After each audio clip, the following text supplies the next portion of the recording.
김선아는 서울에서 내려온 지 사흘째 되던 날, 다닷가 작은 도서관의 후원자 명판 앞에 멈춰 섰습니다. 바람에 바래진 노쇠판 위로 손가락을 더듬어 내려가던 중 눈에 익은 글씨체가 그녀를 사로잡았습니다. 이정란. 심장이 멎는 것 같았습니다. 그 이름은 언니가 어릴 적부터 즐겨 쓰던 가명이었죠. 소설을 쓸 때, 일기장 표지에, 때로는 장난으로 편지를 보낼 때도 써넣곤 했던 그 이름. 불가능해. 선아는 중얼거렸습니다. 15년 전 그날이 선명하게 떠올랐습니다. 타오르는 화염, 무너져 내리는 석가래, 그리고 연기 속에서 들려오던 언니의 마지막 목소리. 선아야, 살아야 해. 꼭 살아남아. 언니 정혜의 손은 차갑게 식어갔고 선아는 그 손을 놓아야만 했습니다. 소방관들이 그녀를 끌어냈을 때 이미 집은 잿더미가 되어 있었습니다. 언니의 몸은 끝내 찾을 수 없었지만 아무도 그 불길에서 살아남을 수 없으리라는 건 자명했습니다. 그런데 지금 이 바닷가 마을의 도서관 후원자 명단에 이정란이라는 이름이 있습니다. 선아는 명판을 다시 한번 살펴봤습니다. 후원 날짜는 3년 전이었습니다. 언니가 죽은 지 12년이 흐른 후의 일입니다. 실수일 거야. 그냥 우연의 일치겠지. 하지만 마음 한편에서는 이상한 떨림이 일었습니다. 언니는 항상 말했었죠. 이정란이라는 이름으로 살고 싶어. 조용한 바닷가 마을에서 책에 둘러싸여서. 선아는 도서관 문을 밀고 들어갔습니다. 낡은 나무 냄새와 책 내음이 뒤섞인 공기가 그녀를 맞았습니다. 사서로 보이는 중년 여성이 카운터에서 고개를 들었습니다. 후원자 명단에 대해 물어보고 싶은데요. 이정란이라는 분에 대해서요. 사서의 표정이 묘하게 변했습니다. 이정란 씨요? 그분은 조용하신 분이에요. 혹시 어떤 일로 찾으시는 건가요? 가족인 것 같아서요. 아, 그러시군요. 사서는 잠시 망설이더니 작은 상자를 꺼내왔습니다. 이정란 씨가 후원하실 때 찍으신 사진이 있어요. 확인해 보세요. 선아의 손이 부르르 떨렸습니다. 사진 속 여인은 모자를 깊게 눌러쓰고 있었지만 그 입가의 미소는 분명한 언니였습니다. 언니가 책을 읽을 때 짓던 바로 그 표정이었습니다. 어디에 살고 있나요? 선아의 음성이 간신히 새어나왔습니다. 바닷가 쪽 작은 집에서요. 아주 조용히 지내세요. 사서는 조금 망설이다 조심스럽게 대답했습니다. 그런데 정말 괜찮으시겠어요? 지금 얼굴이 너무 하얘서. 선아는 사진을 놓지 못했습니다. 15년 동안 죽었다고 믿었던 언니가 이정란이라는 이름으로 바로 이곳에서 숨 쉬고 있다는 사실이 믿어지지 않았으니까요. 그렇다면 15년 전 그 화재에서 무슨 일이 있었던 걸까요? 왜 언니는 죽음을 가장했을까요? 왜 가족에게조차 살아있다는 걸 알리지 않았을까요? 도서관을 나선 선아는 바닷바람을 맞으며 생각했습니다. 진실이 무엇이든 더 이상 도망칠 수는 없었습니다. 15년 동안 자신을 짓눌러온 죄책감과 그리움, 그리고 언니를 잃은 상실감, 그 모든 것에 끝을 내야 할 시간이 오고야 말았습니다. 언니, 선아의 목소리가 파도 소리에 섞여 흩어졌습니다. 정말 살아있는 거야? 멀리서 들려오는 파도 소리가 마치 대답하는 것 같았습니다. 찾아와. 진실을 마주해.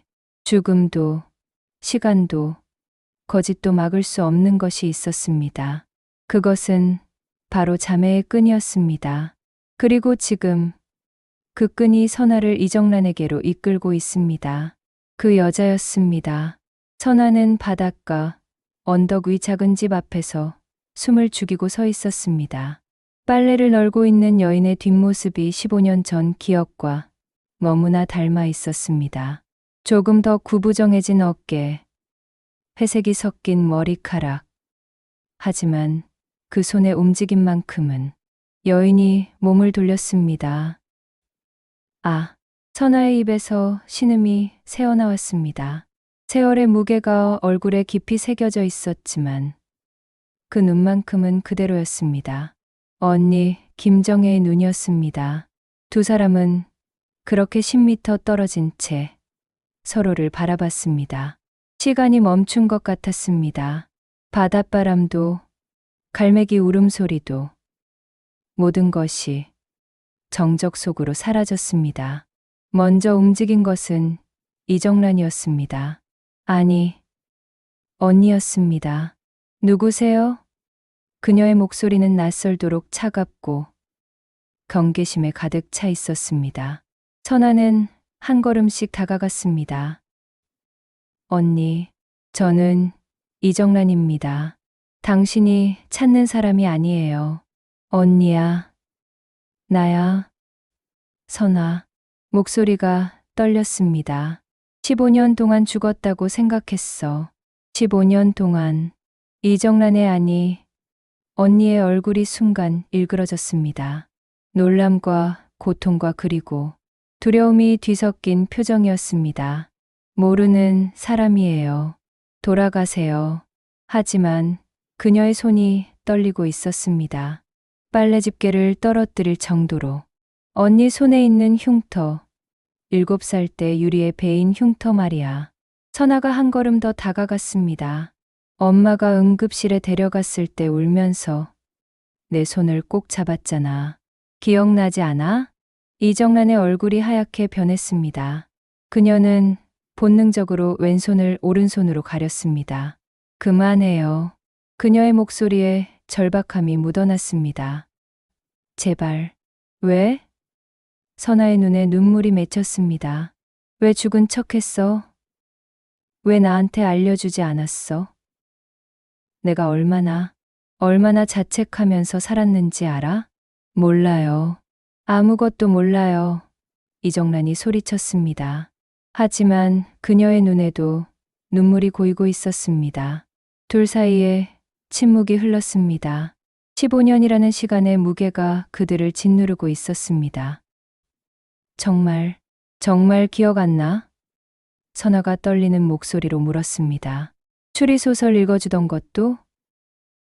내가 무서워할 때마다 괜찮다. 선아야, 언니가 지켜줄게라고 하던 것도? 이정란의 어깨가 미세하게 떨렸습니다. 밤에 천둥 칠 때면 내 침대로 와서 같이 자던 것도 기억 안 나?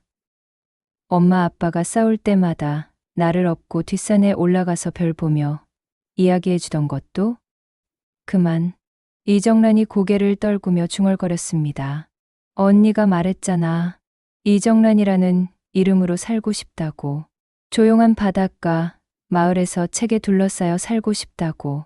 이정란이 고개를 번쩍 들었습니다. 그 순간 그녀의 눈빛이 변했습니다.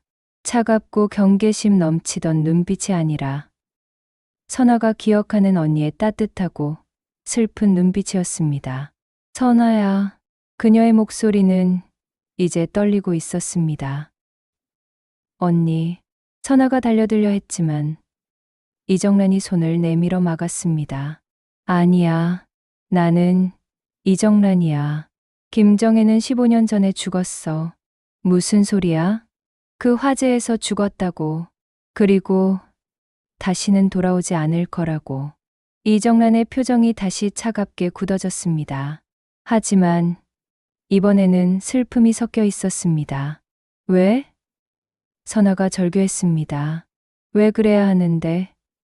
무슨 일이 있었던 거야? 내가 모르는 세상이 있어. 선아야. 이정란의 목소리는 이제 간절했습니다. 위험한 세상. 김정혜가 알아서는 안 되는 것들이 있었어. 그래서 죽음을 가장한 거야? 그래서 진짜로 죽은 거야. 이정란이 고개를 저었습니다. 이정란으로 다시 태어난 거고. 선아는 언니의 얼굴을 뚫어져라 바라봤습니다. 거기에는 말할 수 없는 고통과 두려움, 그리고 깊은 외로움이 새겨져 있었습니다. 그럼 나는, 가족은? 선아의 목소리가 쇠약해졌습니다. 우리는 뭐였는데? 이정란이 입술을 깨물었습니다. 한참을 그렇게 서 있던 그녀가 마침내 입을 열었습니다. 사랑했어. 너무 사랑했어서. 포기할 수밖에 없었어. 그리고 그녀는 집 안으로 들어가 눈을 닫아버렸습니다. 선아는 그 자리에 서서 한참을 문을 바라봤습니다. 언니를 다시 만났지만 동시에 언니를 다시 잃어버린 것 같았습니다.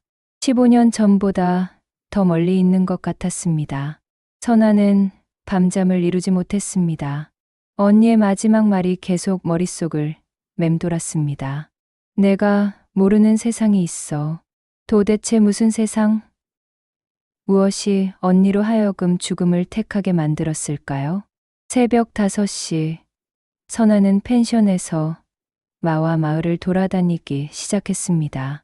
어제까지는 이정란에 대해서만 물어봤지만 이제는 다른 질문이 필요했습니다. 15년 전 그 화재에 대한 진실. 마을 초입의 낡은 슈퍼마켓 앞에서 할머니 한 분을 만났습니다. 이른 아침부터 문을 열고 있던 그녀는 선아를 보자 호기심 어린 눈빛을 보냈습니다. 일찍 일어나셨네요. 선아가 먼저 말을 걸었습니다. 늙으면 잠이 없어서 말이야. 혹시 어제 이정란이네 갔던 아가씨지? 선아의 심장이 빨라졌습니다. 네, 맞아요. 혹시, 아이고, 그 집에 왜 갔어? 그 여자는 말이 없어서 말이야. 할머니, 혹시 15년 전 이 근처에서 화재가 난 적 있나요? 할머니의 표정이 순간 어두워졌습니다. 화재, 어디서 들었나? 제가 그때 피해자 가족이어서요. 할머니가 선아를 자세히 살펴봤습니다. 그래? 그럼 너도 그 일 때문에 고생했겠구나. 그녀가 한숨을 쉬었습니다. 참 어처구니 없는 일이었지. 멀쩡한 집이 하룻밤 사이에. 사고가 아니었나요? 할머니가 주위를 두리번거리더니 목소리를 낮췄습니다. 그때 말이 많았어. 개발업체에서 그 땅을 노리고 있었거든. 주민들이 안 팔겠다고 버텼는데 선아의 온몸에 소름이 돋았습니다. 설마 확실한 건 아니야. 하지만 화재 직후에 그 땅이 헐값에 넘어갔어. 지금은 거대한 리조트가 들어서 있지. 선아는 급히 휴대폰을 꺼내 검색했습니다. 15년 전 화재 사고 개발업체. 몇 개의 오래된 기사들이 떴습니다. 원인 미상의 화재로 주택 전소. 토지 매각 논란. 개발업체 대표. 화재와 무관 주장.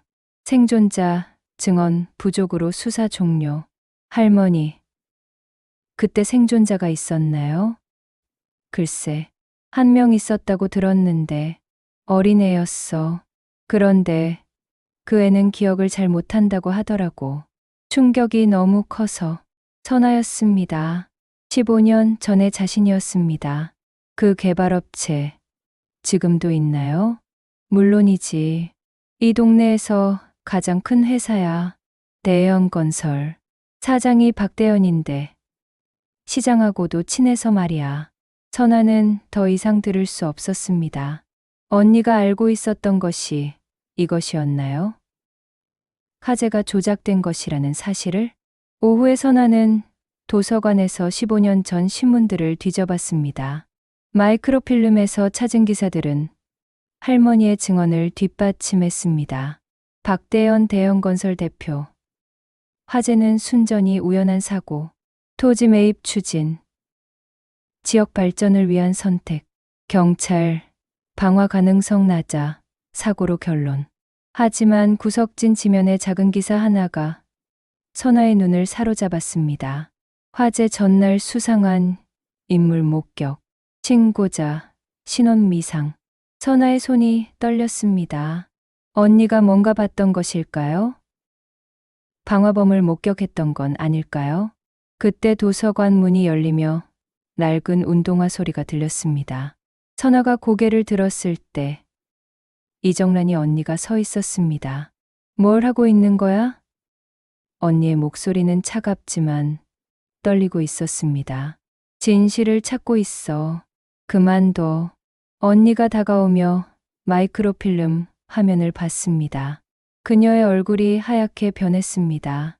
제발 그만둬. 언니가 봤던 거지? 그날 밤에 누가 우리 집에 불을 질렀는지. 언니가 입술을 깨물었습니다. 모르는 게 나야. 선아야. 15년 동안 모르고 살았어. 내 잘못이라고 생각하면서. 선아가 일어났습니다. 언니가 나를 구하려다 죽었다고 생각했어. 내가 더 빨리 깨어났더라면. 내가 더 용감했더라면. 그만해. 언니가 소리쳤습니다. 도서관 안이 조용해졌습니다. 그럼 진실을 말해줘. 선아의 목소리는 확고했습니다. 누가 우리 집에 불을 질렀는지, 왜 언니가 죽음을 가장해야 했는지. 언니가 한참을 고민하더니 마침내 입을 열었습니다. 박대현을 봤어. 그날 밤에. 그녀의 목소리는 간신히 속삭임 수준이었습니다. 직접 기름을 뿌리는 걸 봤어. 그리고 그 순간 나와 눈이 마주쳤어. 선아의 숨이 멎었습니다. 그는 내가 증인이라는 걸 알았어. 그래서 언니의 눈에 공포가 떠올랐습니다. 화재 현장에서 나를 찾았어. 죽었는지 확인하려고. 내가 살아있다면 평생 쫓겨다닐 거라고 했어. 그래서 죽은 척한 거야? 달리 방법이 없었어. 너를 지키려면, 엄마 아빠를 지키려면. 언니의 목소리가 흔들렸습니다. 김정혜는 죽어야 했어. 선아는 언니를 끌어안고 싶었지만 언니가 뒤로 물러섰습니다. 하지만 이제 너까지 위험해졌어. 내가 진실을 파헤치고 있다는 걸 그들이 알면. 그때 도서관 밖에서 차 문 닫는 소리가 들렸습니다. 언니의 얼굴이 순간 창백해졌습니다. 선아야. 언니의 목소리는 절박했습니다. 지금 당장 여기를 떠나. 무슨. 지금 당장. 하지만 너무 늦었습니다. 도서관 문이 열리며 정장을 입은 중년 남자가 들어왔습니다. 그의 뒤로 덩치 큰 남자 둘이 따라왔습니다. 선아는 본능적으로 알았습니다. 박대현이었습니다. 15년 전의 자신이었습니다. 그 개발업체 지금도 있나요? 물론이지. 이 동네에서 가장 큰 회사야. 대형건설. 사장이 박대현인데 시장하고도 친해서 말이야. 선아는 더 이상 들을 수 없었습니다. 언니가 알고 있었던 것이 이것이었나? 화재가 조작된 것이라는 사실을? 오후에 선아는 도서관에서 15년 전 신문들을 뒤져봤습니다. 마이크로필름에서 찾은 기사들은 할머니의 증언을 뒷받침했습니다. 박대현 대형건설 대표. 화재는 순전히 우연한 사고. 토지 매입 추진. 지역 발전을 위한 선택. 경찰. 방화 가능성 낮아. 사고로 결론. 하지만 구석진 지면의 작은 기사 하나가 선아의 눈을 사로잡았습니다. 화재 전날 수상한 인물 목격. 신고자. 신원 미상. 선아의 손이 떨렸습니다. 언니가 뭔가 봤던 것일까? 방화범을 목격했던 건 아닐까? 그때 도서관 문이 열리며 낡은 운동화 소리가 들렸습니다. 선아가 고개를 들었을 때 이정란이 언니가 서 있었습니다. 뭘 하고 있는 거야? 언니의 목소리는 차갑지만 떨리고 있었습니다. 진실을 찾고 있어. 그만둬. 언니가 다가오며 마이크로필름 화면을 봤습니다. 그녀의 얼굴이 하얗게 변했습니다. 제발 그만둬. 언니가 봤던 거지? 그날 밤에 누가 우리 집에 불을 질렀는지. 언니가 입술을 깨물었습니다. 모르는 게 나야. 선아야. 15년 동안 모르고 살았어. 내 잘못이라고 생각하면서. 선아가 일어났습니다. 언니가 나를 구하려다 죽었다고 생각했어. 내가 더 빨리 깨어났더라면, 내가 더 용감했더라면. 그만해. 언니가 소리쳤습니다. 도서관 안이 조용해졌습니다. 그럼 진실을 말해줘. 선아의 목소리는 확고했습니다. 누가 우리 집에 불을 질렀는지, 왜 언니가 죽음을 가장해야 했는지. 언니가 한참을 고민하더니 마침내 입을 열었습니다. 박대현을 봤어. 그날 밤에 그녀의 목소리는 간신히 속삭임 수준이었습니다. 직접 기름을 뿌리는 걸 봤어. 그리고 그 순간 나와 눈이 마주쳤어. 선아의 숨이 멎었습니다. 그는 내가 증인이라는 걸 알았어. 그래서 언니의 눈에 공포가 떠올랐다. 화재 현장에서 나를 찾았어. 죽었는지 확인하려고. 내가 살아있다면 평생 쫓겨다닐 거라고 했어. 그래서 죽은 척한 거야? 달리 방법이 없었어. 너를 지키려면, 엄마 아빠를 지키려면. 언니의 목소리가 흔들렸습니다. 김정혜는 죽어야 했어. 선아는 언니를 끌어안고 싶었지만 언니가 뒤로 물러섰습니다. 하지만 이제 너까지 위험해졌어. 내가 진실을 파헤치고 있다는 걸 그들이 알면. 그 순간 도서관 밖에서 차문 닫는 소리가 들렸고 언니의 얼굴이 순간 창백해졌습니다. 선아야. 언니의 목소리는 절박했다. 지금 당장 여기를 떠나. 무슨, 지금, 당장. 하지만 너무 늦었습니다. 도서관 문이 열리며 정장을 입은 중년 남자가 들어왔고 그의 뒤로 덩치 큰 남자 둘이 따라왔습니다. 선아는 본능적으로 알았습니다. 박대현이었습니다. 박대현은 생각보다 평범해 보였습니다. 50대 중반의 단정한 정장, 온화한 미소, 예의 바른 목소리. 하지만 선아는 그의 눈을 보는 순간 본능적으로 두려움을 느꼈습니다. 차갑고 계산적인 눈빛이었습니다. 실례합니다. 그가 정중하게 인사했습니다. 혹시 김선아 씨이신가요? 선아의 심장이 멎을 것 같았습니다. 어떻게 자신의 이름을 알까요? 누구세요? 선아가 간신히 목소리를 냈습니다. 대현건설 박대현입니다. 그가 명함을 내밀었습니다. 잠깐 이야기할 시간이 있으실까요? 언니가 선아의 앞으로 나섰습니다. 무슨 일이신지요? 박대현의 시선이 언니에게로 향했습니다. 그 순간 그의 표정이 미세하게 변했습니다. 마치 죽은 자를 본 것처럼. 이정란 씨, 그가 천천히 말했습니다. 오랜만입니다. 언니의 얼굴이 하얗게 변했습니다. 그녀의 손이 떨리고 있었습니다. 저희는 처음 뵙는데요. 언니가 억지로 평정을 유지하며 말했습니다. 박대현이 비웃듯 미소 지었습니다. 그렇게 나오시려고요? 김정혜 씨? 도서관 안의 공기가 얼어붙었습니다. 사서까지 긴장한 채 이들을 바라보고 있었습니다. 선아야. 언니가 뒤로 물러서며 속삭였습니다. 뒷문으로 나가. 하지만 박대현이 손짓하자 덩치 큰 남자 하나가 뒷문 쪽으로 이동했습니다. 급할 것 없습니다. 박대현이 여전히 온화한 목소리로 말했습니다. 그냥 대화하고 싶을 뿐이에요. 15년 전 일에 대해서요. 15년 전엔 아무 일도 없었어요. 언니가 대답했습니다.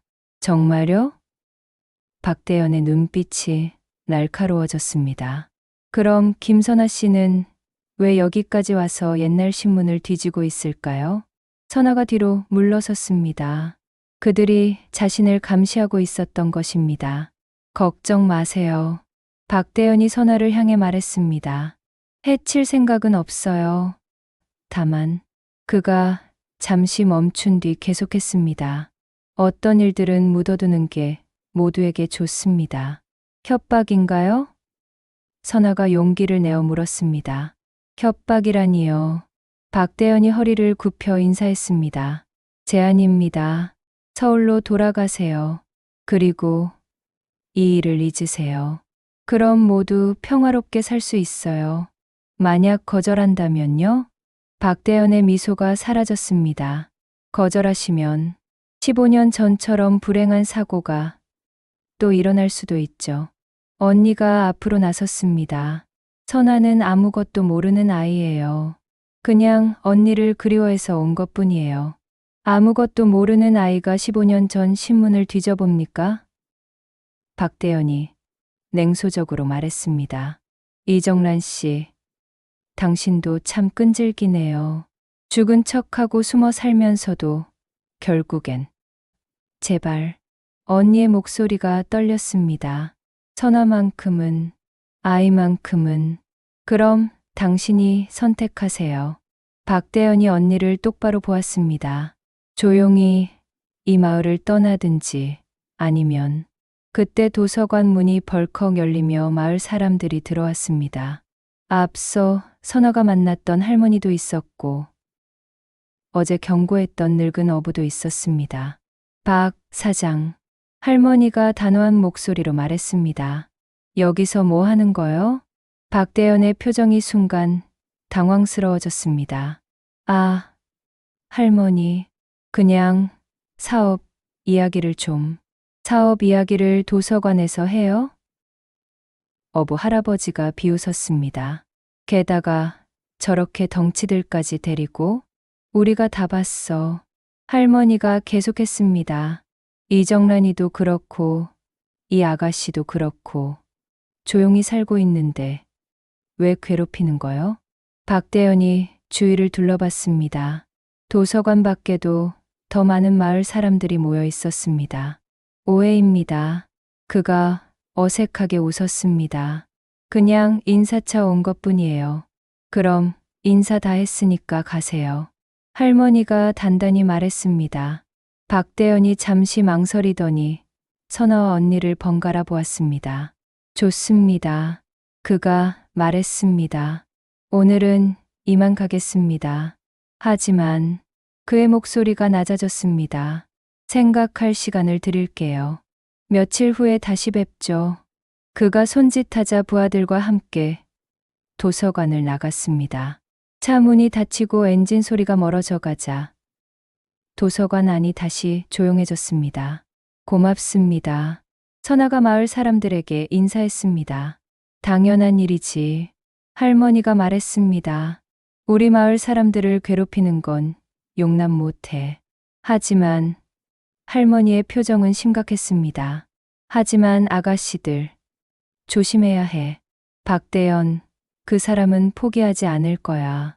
선아와 언니는 도서관을 나와 바닷가로 향했습니다. 한참을 걸은 후 언니가 먼저 입을 열었습니다. 미안해. 선아야. 뭐가 미안해? 너까지 위험에 빠뜨려서. 언니의 목소리는 자책으로 가득했습니다. 15년 동안 혼자 짊어져야 할 짐이었는데 이제 혼자가 아니야.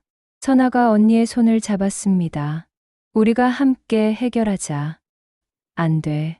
언니가 손을 뿌리쳤습니다. 너는 서울로 돌아가야 해. 박대현 말이 맞아. 모르는 게 나을 때도 있어.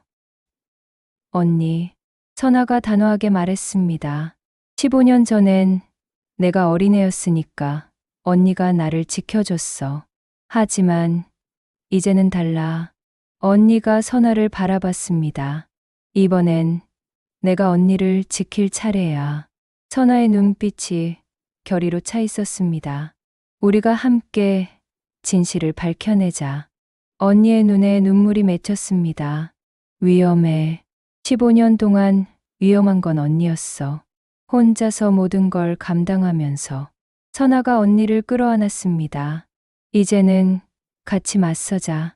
바닷바람이 두 자매를 감쌌습니다. 멀리서 박대현의 차가 마을을 떠나는 모습이 보였습니다. 하지만 그들 모두 알고 있었습니다. 이것은 끝이 아니라 시작일 뿐이라는 것을. 그리고 15년 전 죽었다가 진짜 살아 돌아온 언니와 끝까지 헤쳐나갈 것을요.